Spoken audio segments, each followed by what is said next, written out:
Good afternoon, everybody, and welcome back to the next training module in our NASU NGA Comprehensive Webinar Education Series. Really glad to be back here. Sam Kramer, Senior Program Director with NASIO, joined by my coworker, colleague, Chris Fletcher with National Governors Association. We're glad to have you back for us if you've been with us for the entire series. If you're new, welcome. We're really glad to have you here as well.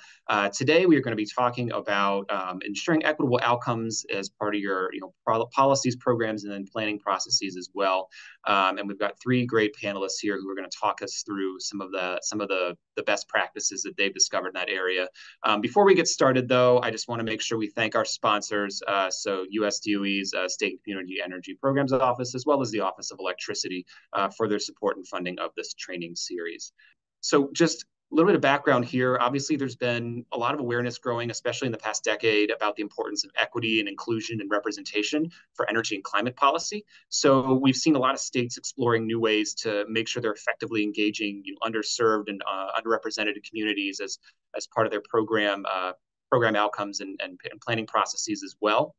This has been, of course, magnified with the Biden administration's Justice 40 goals and how those kind of pervade all aspects, especially with a lot of the funding coming down the pipeline through the IIJA and the IRA. Effective and inclusive policies require a lot of direct and sustained collaboration with communities that have been affected by pollution, economic hardship, systemic exclusion, and also climate change.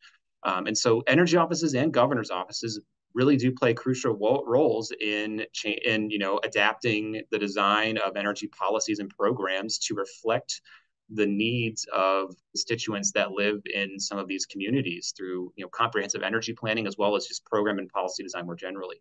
So today's training module is really going to focus on how to ensure that your state's policies and programs and also comprehensive energy plans integrate equity into all aspects of the planning processes. So we've got three great panelists here who are going to help talk us through some of their best practices and what they've learned from working in equity for a while. First will be Michael DeRamio. He's the Assistant Director of Energy and Climate Equity with NYSERDA. And then we'll have Lauren Rosenstein, who's the Community Equity Inclusion Analyst with the Oregon Department of Energy. And then also Michael Furs, who is the Assistant Director with the Washington State Energy Office in the Department of Commerce. So I'd like to turn things over now to Michael DeRamio. Mike, obviously, NYSERDA's had a long history of working with equity, but tell us a little bit more about some of the evolution of some of your policies and programs at NYSERDA and kind of set the stage for us a little bit here. Sure. Sam, thanks. Good to be with you all here today. In New York, we've had some quite a bit of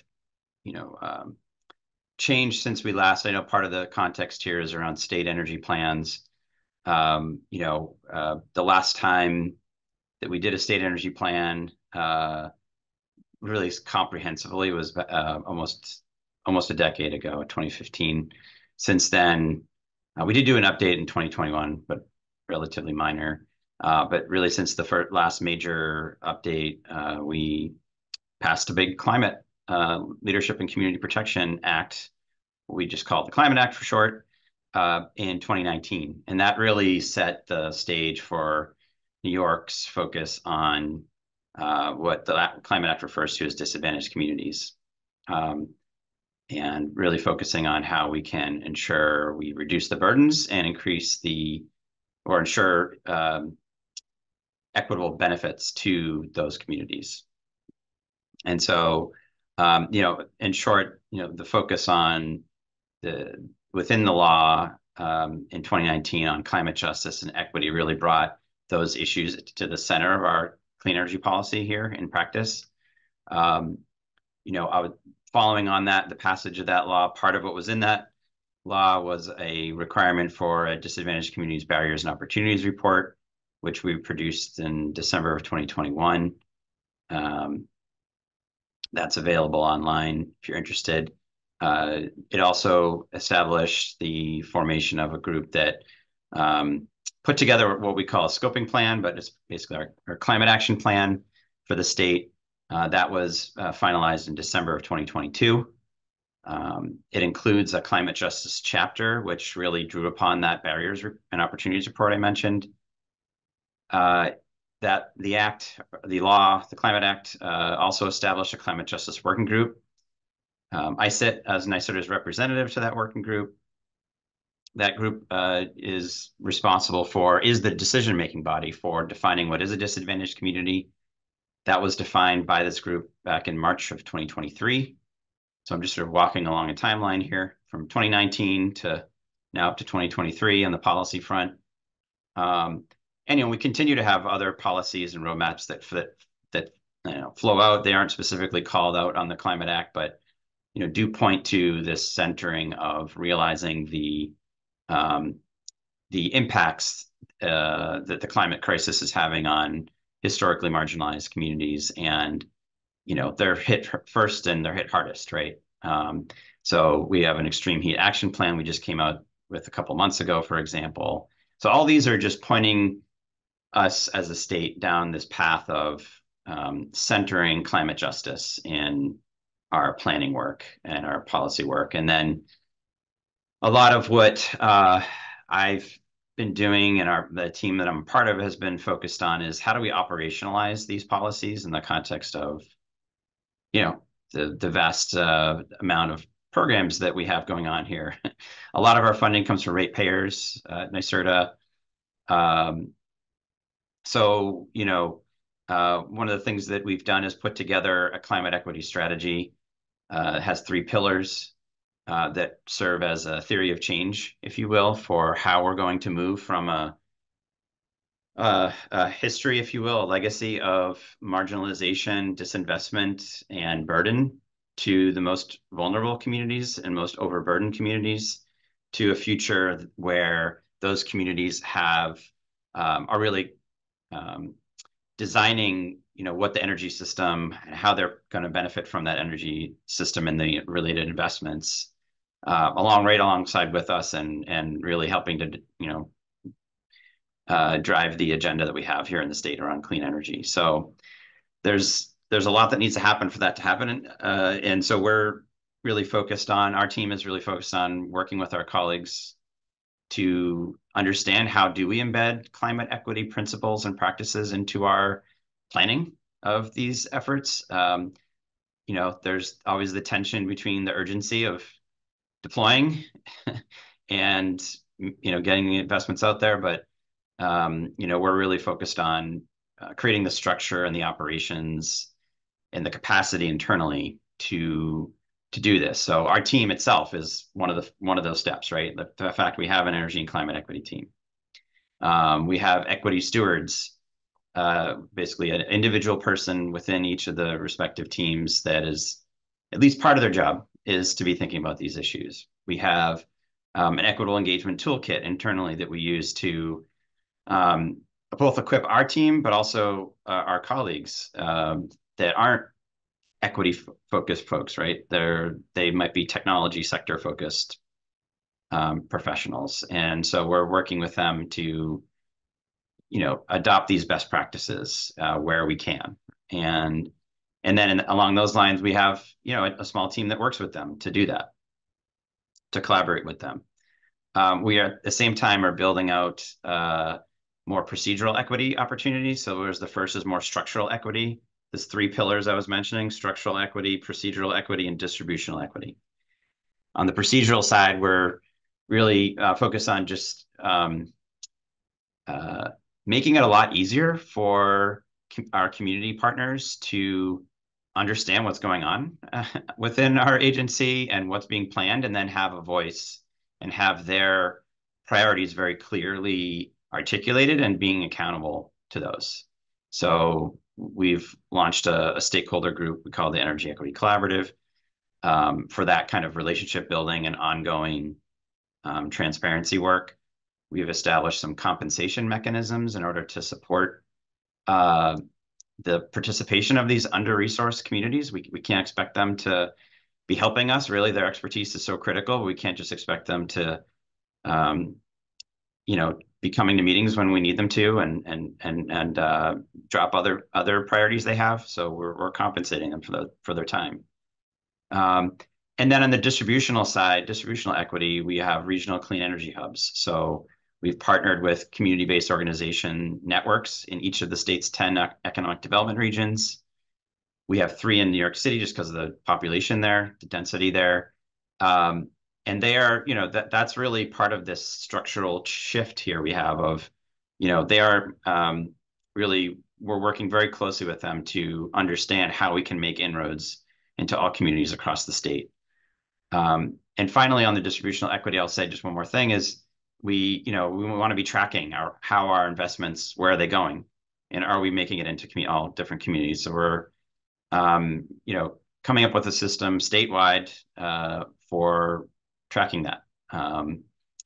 So all it would, our theory here is if we loop these 3 legs together, we can shift from that, legacy to the desired future we have of real partnership with impacted communities so that they are really benefiting from this transition. And I guess that's all I'll say for now because I don't want to take up all the time here, but just say that it's a journey. It's not something that happens overnight. We are working with many others that this is a new idea, right? A newer concept, and there's lots of competing priorities. And so we're trying to meet those teams where they are. We're trying to meet our colleagues where they are. We're trying to build bridges externally so that it's easier to plug in and know who to go to and feel like there's actual accountability to what's being raised. And then we're tracking, and then we want to track the progress there. How are we doing on that? And I would say we're still relatively early stage here. We still have a ways to go to shift things, but I think we have built a strong, helped with having this law, but with that law in place to, create some new expectations of what does this mean in practice. So I'll stop there. Great, that's fantastic, Michael. Really appreciate that. Talking about NYSERDA's 3 pillars for your theory of change there. I really learned a lot from that in terms of how you're framing things from structural, procedural, distributional lenses. So we're on the East Coast. Let's go to the other coast now. Obviously, Lauren, Odo has been doing a lot of work in equity too. Tell us a bit more about what you've been up to and how your office has been kind of building equity alongside on the West Coast. Yeah, thanks so much, Sam. It's great to be here today. My name is Lauren Rosenstein. I'm the Community and Equity and Inclusion Analyst for the Oregon Department of Energy. I'm part of the Strategic Engagement Team, which is nested in the Director's Office here in Odo. So Odo is what we say for Oregon Department of Energy. Janine Benner is our director, and really she's an honorary member of the SET team. She's really worked hard to create the culture that I'm going to speak to today a little bit. So again, thank you so much for this opportunity.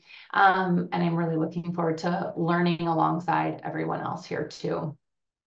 So maybe as an introduction to the effort in Odo, I think it's important to recognize that the work that's being done at the governor and legislative level to establish systems that prioritize equity and inclusion and engagement through policy, capacity building, and funding is really key to this work. We've seen a statewide effort to ensure equitable outcomes through House Bill 4077, which established the Environmental Justice Council. It also defined meaningful engagement, environmental justice communities, and some other terms that has really helped us to best direct program opportunities and benefits to communities. I think that when there's buy-in from the highest levels in the state, it sets the tone.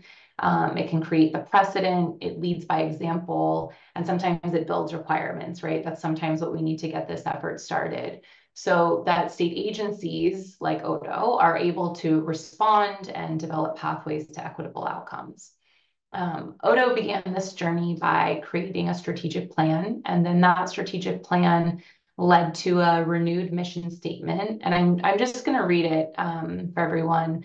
The Oregon Department of Energy helps Oregonians make informed decisions and maintain a resilient and affordable energy system. We advance solutions to shape an equitable, clean energy transition, protect the environment and public health, and responsibly balance energy needs and impacts for current and future generations. So for me, key to this mission is, of course, the advanced solutions to shape an equitable clean energy transition. But I think what really stands out to me even more is that Odo helps Oregonians make informed decisions. And I think that one of the most important actions in equitable outcomes is recognizing that the communities we're working to serve need to be active participants in the development and implementation of our programs, and they have to have access to decision making. And in order to do that, the communities have to be informed, right? It's Odo's role to build those pathways, to provide resources and materials to help ensure that people are informed. So some of the ways that Odo is committed to that is through the Diversity, Equity, and Inclusion Implementation Plan and Strategic Approach. And I think we all know that writing a report and recommendations, right? That's kind of the easy part. We can write it all. It's making it actionable and then following through that feels complex. And that's and why I say that equitable outcomes has to start at the highest level where capacity and funding is developed. Because there was a commitment at the governor and legislative level, Odo was able to then establish the strategic engagement team and build the capacity of the office, which recently created the Community Navigator Program through House Bill 3630, and also my position. And the other members of the team are a government relations coordinator who works closely with the legislature, a tribal liaison, and a policy analyst who's so amazing at deep research, public records, and prioritizing transparency. And then we're also really fortunate to have an AmeriCorps member. It's part of the RARE program, or the Resource Assistance for Rural Environments. And they help to prioritize the rural communities in Oregon. And so each of these roles has expertise within their field and is responsible in the different areas for establishing ongoing relationships. And the goal there is really to move beyond transactional relationships, because so much of ensuring that equitable outcomes is about listening to the people who are impacted and responding to their needs rather than building a one-size-fits-all approach. So an example of how Odo is trying to formalize the engagement process is that we co-created the Environmental Justice Leaders for Federal Funding Work Group with the organization, the Coalition of Communities of Color.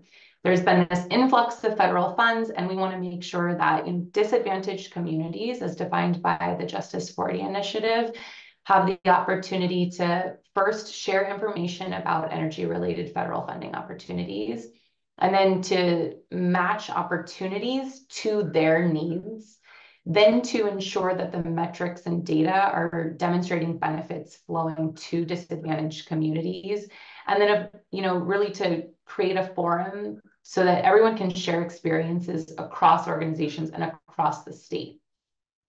And really the overarching goal here is to reduce barriers, to increase opportunities, to participate in the decision-making so that equitable outcomes are developed at the very start of a program with the input from the communities who will be impacted or benefit. We've also really worked to implement some internal systems like an engagement roundtable that provides staff with the opportunity to share what might be coming up for them, wins or challenges, so that we can collaborate as an entire agency.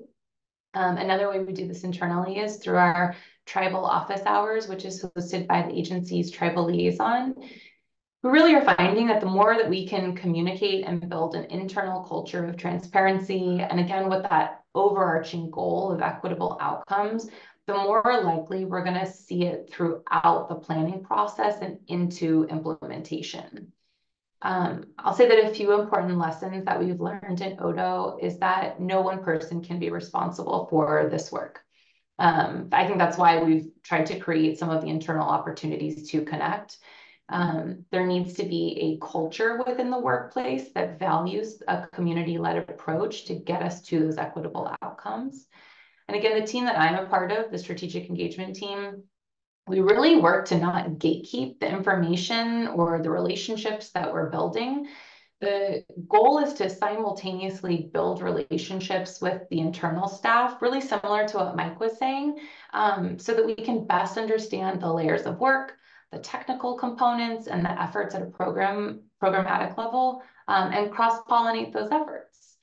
I think it's also, just like Mike said, really important to acknowledge that this work is ongoing, it's evolving, we're all growing and learning. That's a big part of what I think we need to see internally if we want to see it externally, if we want to see those results.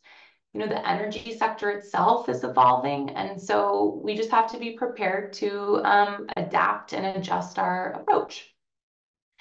I'm really excited to be here in Odo and a part of this agency and continuing this work.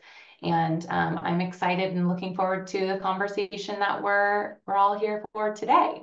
So back over to you, Sam. All right. Thanks so much, Lauren. Really appreciate that. We'll finally turn our attention just slightly north of where Lauren is. Michael, obviously, we're really excited to have you here. Your state energy strategy a couple of years ago that you put out was a great job, and you really had a nice focus on equity. And so tell us a little bit more about the energy strategy, the planning process, and kind of your goals for making sure that equity played a key role in your planning efforts. Yeah, thanks, Sam. I appreciate you and Chris for kind of creating this space, and really just sort of honored to share it with Michael and Lauren. This is kind of a collective conversation that has been happening across state energy offices for at least as long as I've been in this role, since 2016, and kind of borrowing insights from friends and colleagues has been really integral to moving our work forward. The Washington State Energy Strategy had a plan that was a similar vintage to the one in New York. We had a 2012 State Energy Strategy, and we had an opportunity to update it in 2019 as part of a suite of legislative wins that we had in the clean energy space in Washington. And the first piece that was really important for us was expanding the table and identifying who could sit and influence the state energy strategy that was being, written in partnership with consultants, but was really a document of the State Energy Office. The previous vintage from 2012 was constrained to a number of industrial and economic sectors.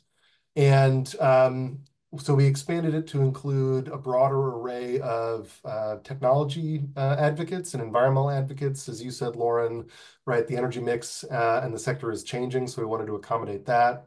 And we were also able to create a space for an environmental justice focused organization. So kind of bringing them directly to the table to participate in the conversation.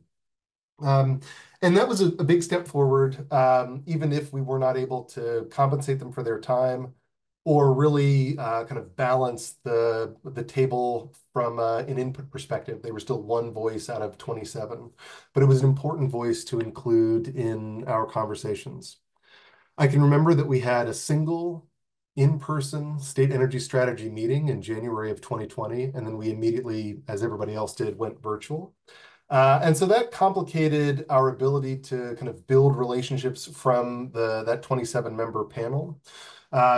One thing we learned from the older strategy was to try and bring technical subject matter experts to the table and try and leave government relations folks on the periphery so that we can have folks speak to their expertise directly and engage in dialogue. And we did that through a series of subcommittee meetings, trying to figure out how to help people on the advisory committee meet each other where they were and kind of talk through those pieces. It's a highly technical process. It took us about 18 months and probably about $2 million in kind of convening and consulting costs, but well worth it from a cost-benefit perspective as it laid out the policy framework for our state.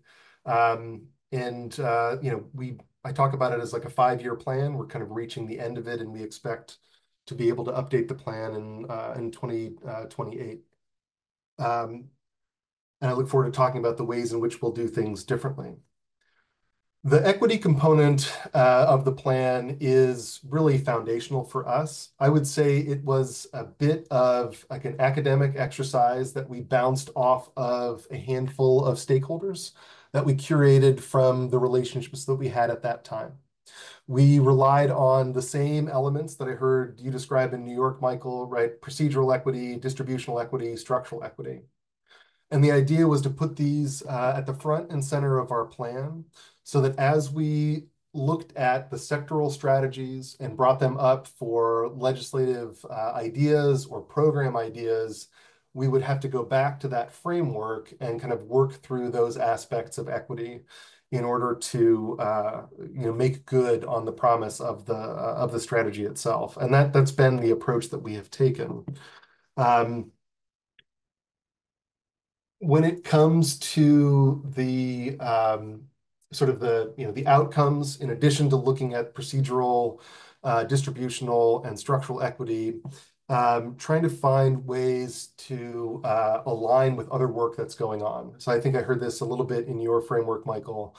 In 2019, we had an environmental justice task force that was producing a report for the state.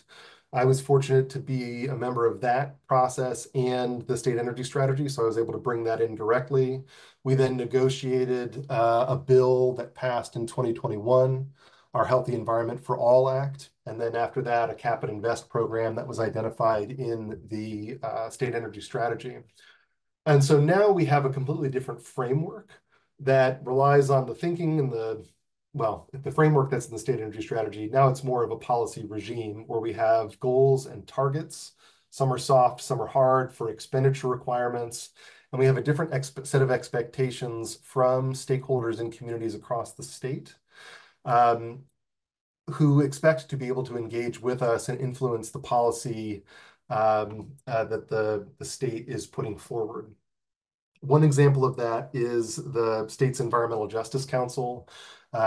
They are looking at the state energy strategy. They're looking at the biennial updates that we put forward to kind of focus policy conversations. And they're looking at our budget expenditures. And they are making recommendations to us, to the governor's office, to the legislature, to kind of reinforce topics of importance.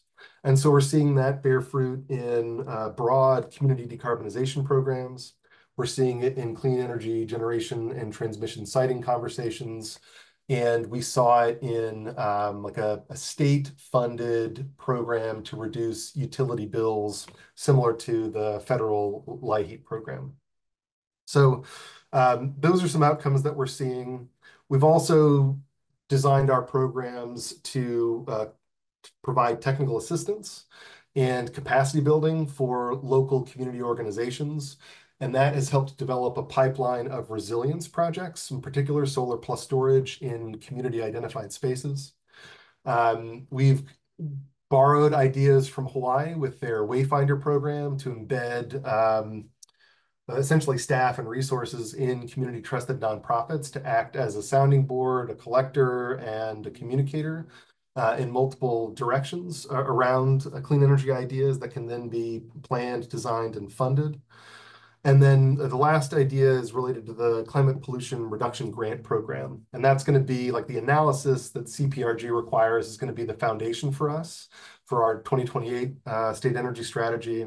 And we're going to deploy similar community embedded conveners to be able to elicit a really community-focused grassroots ideas about how they want to see their community take advantage of the clean energy transition, and we'll pull those strategies into not just the CRPG required process, but ours as well. And so trying to figure out how to do that in the 5 or 6 most spoken languages here in the state of Washington. So excited to see what questions folks have, and I'll turn it back to you, Sam. Great, thanks so much, and thanks so much everybody for those great opening remarks here. For folks in the audience, if you do have questions for any of our speakers, please be sure to put them in the chat box or the Q&A box on your screen, and we'll read those out. I do have a few questions of myself or here to kick us off. And so one of the things I always like to check in is that, it's obviously you've gone through, all of you've gone through journeys in terms of reaching out and engaging with, underserved communities, environmental justice communities, low income communities. What would you say was maybe your biggest challenge when engaging with these communities, and kind of how did you overcome these challenges? I'll kick us off, and then I'm sure there's plenty to add.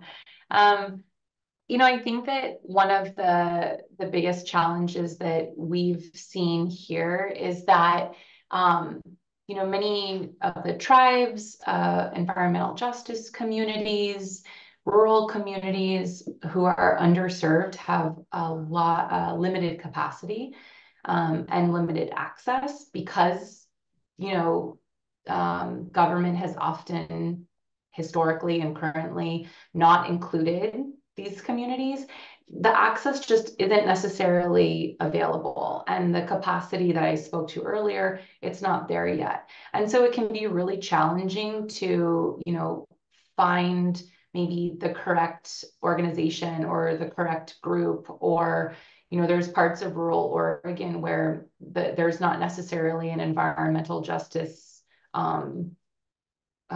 agency or community organization that we can partner with. And so it's finding those connections along the way. But I would say capacity is really challenging. Yeah, I'm happy to go next on that. I would agree 100% with Lauren on capacity. Part of why I mentioned earlier we're compensating organizations. I think we need to do a lot more than that. But I mentioned the regional clean energy hubs initiative that we have as another effort really to build capacity across the state, to have extensions really of our work and relationships, ongoing relationships built into communities across the state as part of what we've tried to do there. When I think about this question, I think there's internal challenges to this, and then there's external challenges. On the internal side, like I mentioned, we have just a lot of deadlines we've set for ourselves, right? Very aggressive timelines, urgency, which can sometimes be in conflict with the desire to be inclusive, right? And to plan with, not for communities. And so, again, I think we try to meet, we're trying to meet everybody internally where they are and really find the opportunities, and externally also just build more of these ready platforms for communication and updates and more informing, and so that they can be informed and be able to provide informed feedback and come along with us. It's really not an either or. But we do, and I think one of the challenges we've had to face is just the trust, like rebuilding trust, given just a history of stakeholder fatigue and feelings of, not being heard, feeling marginalized, feeling like they've said it to us and 5 other agencies, the same thing, and not really sure what's being done. And so I think we're through our Energy Equity Collaborative, this is this statewide, whereas we have those regional hubs, we also have more of a statewide group. It's more informal in nature than, say, the Climate Justice Working Group, which has in statute policy decision-making responsibilities. This is more of a space for, informal collaboration and sharing and around cross-cutting issues, like what we're seeing, what we're starting to think about, getting input on that, hearing from communities what they see as their priorities, what challenges they see. And again, I think we're trying to through that effort, we have 8 other agencies that are participating in that. It's NYSERDA hosted, but we have 8 other peer agencies that are also participating. So we're trying to, in essence, lead by example and create opportunities for our colleagues and other agencies to kind of hear the same things we're hearing and be responsive. And that has actually been happening with some of our peer agencies. That's another thing we hear. Again, it's, to a lot of these communities, it's the state government, right? It's one thing. It's not, And there's a sense that why is the whole state working as one here? So again, I think we're trying to recognize that there's fatigue. There's a sense of, we need to be rebuilding trust, repairing those relationships, and recognizing the expertise of communities, and doing that by compensating, but also doing it by really building these tools and internally here, the awareness and socializing the idea of what this means and how this will actually help lead to more effective deployment, down the line, so we don't have, challenges. And we're talking about, 40% of the state. We want 100% of the state to be transitioning here, right? So if we are going to achieve our goals, we need to bring a lot of these historically marginalized communities into the fold here more meaningfully, recognizing, like Lauren said, that there's capacity barriers to that, and we can't just expect them to have all those abilities. We need to help build the capabilities to be able to understand how to work with an agency like NYSERDA. So I'll leave it there. I'm not sure, Michael, if you have anything you want to add. Thanks, Michael. I think I would add patience, right? Is one of the things that has been a struggle for me kind of personally as a leader and within the organization. It's interesting to sit here in 2024 and think back about what I expected to have happened in the last 5 years. And I think we've made tremendous progress. And also I have a better appreciation of what culture change looks like in an organization. And just kind of how much intention that takes both internally and then to create the connections and relationships on the other side. Yeah, it just is, it is a long-term effort. And some areas can bear fruit sooner than others. And it's just kind of that consistency in showing up in a way that enables the relationship to at least move forward, and find ways to bridge and repair as necessary. So just add that. I'll just say maybe one more thing, or maybe it's two-part. One thing, some simple things can really go a long way. Just being transparent. We've had gotten a lot of positive feedback about just releasing drafts of things for, like we call them a request for information, but really it's just hey, here's a draft of a solicitation we're going to be putting out.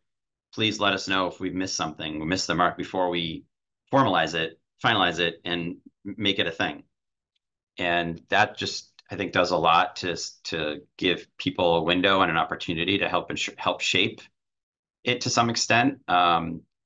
Even better is if, like, I mentioned the collaborative, we actually co-planned that from the beginning, even to, what should it be? What should it focus on? How should we be selecting who's part of the steering committee? So anything we can do to just create space to help shape the criteria, or how things will be operated, or what, how decisions will be made in that context, just goes a long way to, again, repairing some of that trust. Got it. That's really helpful, all of you. It sounds like you've really been proactive and kind of really reaching out and addressing some of the concerns that these communities have been facing. I think follow up, tell me about, you've been working on incorporating equity into your programs and policies. How has that maybe encouraged you to think differently about how you maybe are designing or develop future iterations of energy plans or comprehensive energy plans? Like, obviously, Michael, I think New York is starting to think about a new iteration of an energy plan, and other Michael from Washington, you finished your last iteration of the state energy strategy, and you'll probably have an update and then another one coming up in the future. How is that maybe changing your thinking? You want to go, Michael? You're going to volunteer me? Okay. Yeah. So we are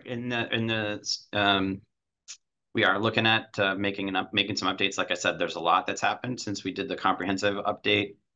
I think, I'm hopeful that some of the work I mentioned that we've been doing over the past few years to just build that culture, like Michael called it cultural change work. It really is cultural change.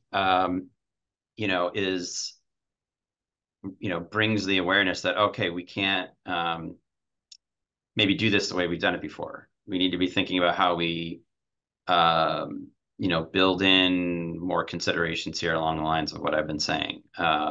We need to have a focus on climate justice within our state energy plan, right? So I think, again, I think a lot of the larger climate planning that we've done will really we want to align with that because that's our states as a whole plan, and want to make sure we're aligning those efforts when it comes to the specifics of the state energy plan. And I think we have a chance to just dive a bit deeper because that climate scoping plan was so broad and covered so much territory. I think we have a chance to really articulate it even more in greater depth and greater detail on sector by sector, how we see that roadmap playing out. And how we do that in a way that honors what we've said in the plan, the larger climate plan around inclusive planning processes and equitable benefits and just ensuring that we are reducing the burdens and increasing the benefits here both. So I think, hopeful that will be a key, like a central component of the state energy plan that we in our next phase. Thanks for saving me, Michael. I was typing out an answer to a question. I feel like we have so many more relationships in Washington than we had today than we had in 2019. And so the kind of distributing the inquiry in that way is going to be really much richer conversation and dialogue. I think also starting from a place of knowing that we need to get that information and kind of building it up front in our process will help us communicate to our legislative and administrative stakeholders about how much time this is going to take for us to kind of develop a new style of plan. And then I think that we will have different scales of information, right? So there's going to be the big kind of regional look at transmission and generation and interconnection. There's going to be the state look at what are the policies we need to put in place in order to achieve our emissions targets or EV targets. And then what is that going to look like regions within the state and then communities down there, and kind of collaborating on an economic development and a local land use planning approach to make the next iteration actionable for those communities is something I'm excited about. And I'm also excited to get feedback about what worked and what didn't from the most recent rounds of local funding decisions that we have made. So we've had done some specific investments for tribes, some specific investments for overburdened communities. And I think they're gonna tell us what worked and what did not and what they want to see next. And those, like, that kind of scale question and the help us break it so we can improve it is what I'm most excited about. Great, great. And then Lauren, I think a question for you is obviously, Odo puts out the biennial energy report every 2 years, which is really kind of a report on what the steps that Oregon is doing in terms of energy. How are you looking at maybe, more of a focus on cataloging some of the equity initiatives for Oregon as part of a future, 2024, 2026 version of the biennial energy report? How is that looking? Yeah, great question. So the biennial energy report we're working on it right now. It's coming in hot. And there's some really exciting, I think, articles that are going to be in there. And kind of back to what I was saying about informing and providing materials and resources for communities so that they can be a part of the decision-making process. The biennial energy report is a great example of that. It's also really great to give to legislatures so that they have further understanding of ideas and potential as they move forward into session. There is, in all of the reports moving forward, there is an equity component. and there is an environmental justice component. So we look at whatever it is that the article is about and put that equity or environmental justice lens over it to think about, who's going to be impacted, who is benefiting, and then is that an equitable outcome? And if not, that's something that needs to be talked about further. So I think in the future, I think we'll start diving into the environmental justice and the equity even more, especially as different programs are being launched with the federal funding and the Justice 40 initiative. I think that we'll be able to explore it further. Great, glad to hear that. I'm going to kick things over to my co-moderator here, Chris. Chris, what questions do you have for our panelists today? Sure. Well, first off, thank you very much, panel, for a fascinating conversation. This is great. Probably some of the other states on the call are either in the process of updating their plan or thinking about starting their plan over. What advice would you have for them on how to build equity in from the beginning? If you're thinking about this process, what steps should they take in the short term to ensure they're considering equity throughout the process? We're in the middle of our energy strategy right now.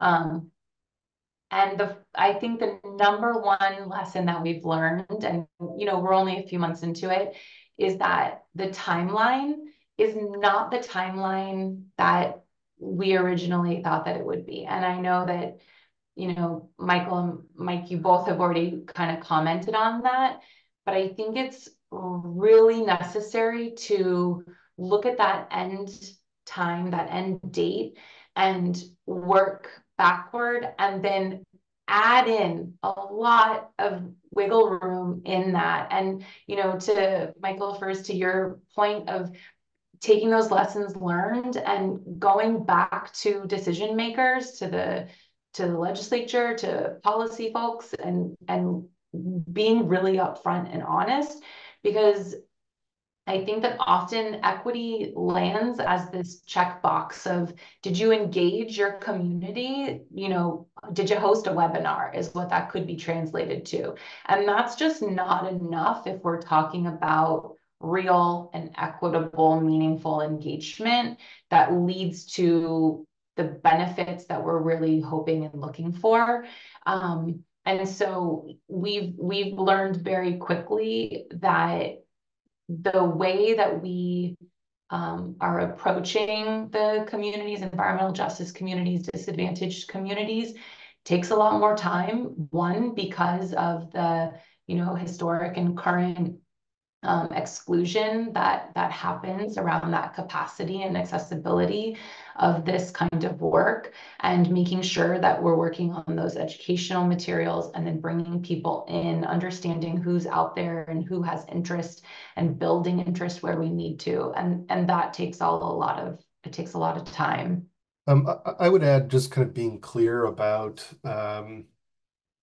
how you're going to approach equity, what you're going to do with feedback, what you may not be able to do, so that those limitations are known up front and that there's clarity from everyone involved as to what is on the table and what cannot be.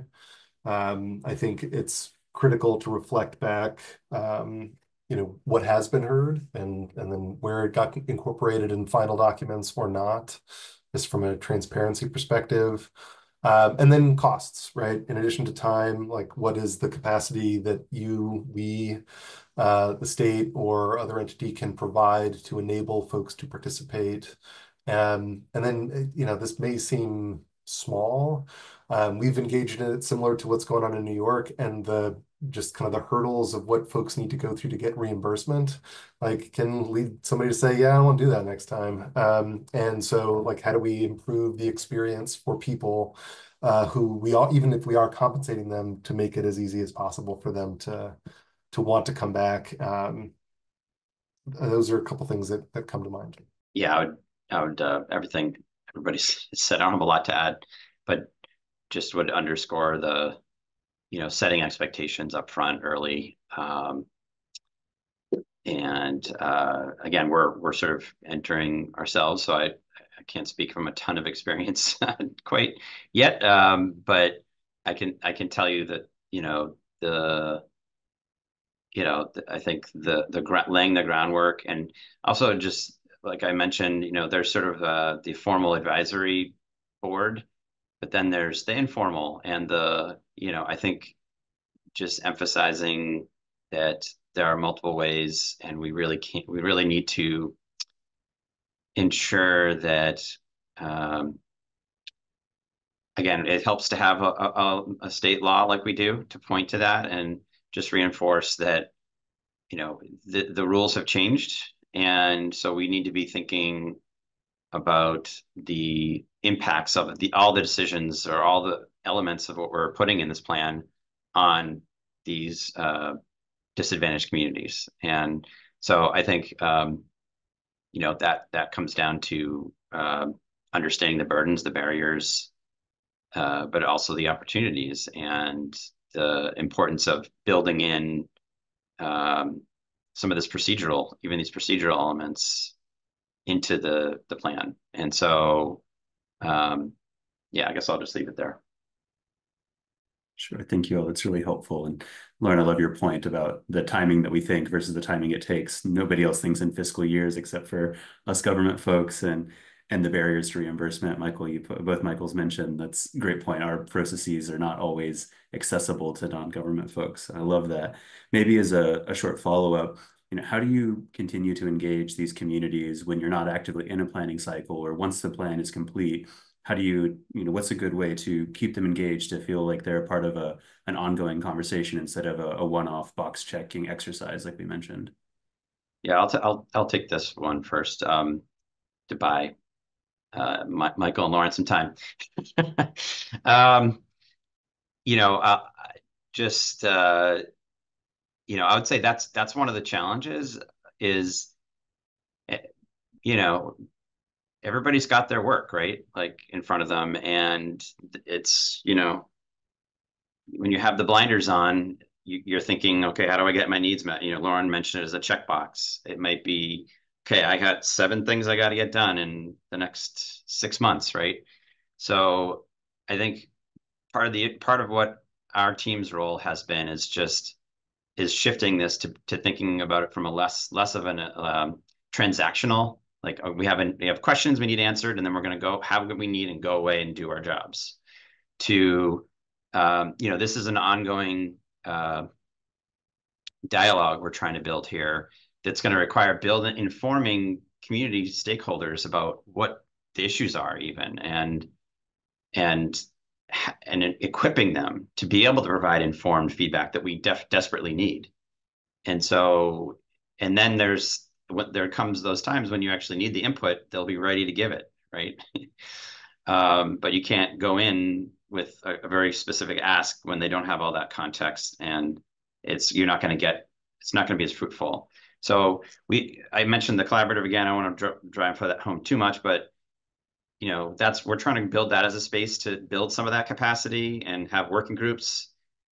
But then we're also looking at more sector specific ongoing advisory groups of sorts that is a space for more of this, program team or, sector-based relationship building over time and as things emerge. And so, I think the approach there is,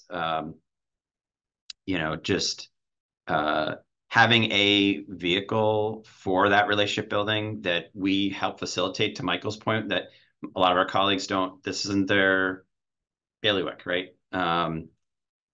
So like that's why it helps to have a team like ours, where we help to set those up. We help to facilitate those, to help manage expectations, both for the teams internally, but also the stakeholders, and manage the compensation to some extent. That can be a like, I don't want to, do that again. So, so that we are, at the end of the day, everybody's feeling like they're getting what they need out of the experience. I'll build a little bit on that. And also something that you said earlier about, it's also, it's that internal capacity piece.